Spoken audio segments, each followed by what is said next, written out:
Ito ang latest weather update. Alamin ang pinakasariwang ulat panahon ngayon dito sa Information TV Educational Channel. Base sa pinakahuling datos, huli pong nakita yan sa layong 460 kilometers silangan ng Baler, Aurora. Taglay pa rin ho nito ang lakas ng hangin, umaabot sa 55 kilometers per hour near the center at gustiness na umaabot po sa 70 kilometers per hour. Ang kanyang pagkilos ay pahilagang kanluran o northwestward sa bilis na 15 kilometers per hour. So yung sentro po nito ay nasa karagatan pa at wala pa po sa landmass. Pero as early as now, nagdudulot na po ito ng malawakang pag-ulan sa malaking bahagi ng Northern Luzon, sa eastern section ng Central Luzon at eastern section ng Southern Luzon, maging sa ilang bahagi ng Eastern Visayas. Kaya't patuloy natin pinaghahanda ang ating mga kababayan, mungkahi po natin ang agarang paghahanda at pag-iingat mula po sa mga banta ng hazards na dala po nitong bagyo, which is yung mga pag-ulan, maging yung mga pagbugso po ng hangin.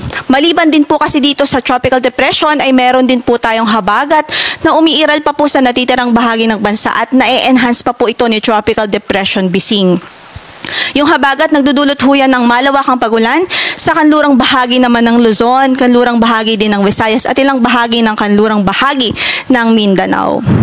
At i-discuss naman po natin ngayon ng signals. Nakataas po ang signal number 1 ngayon sa Batanes, Cagayan kasama ang Babuyan Islands, Isabela, Apayao, Albara, Ilocos Norte, Ilocos Sur, Kalinga, Mountain Province, Ifugao, Mountain Province, Ifugao, Benguet, La Union, Quirino, northern portion ng Aurora.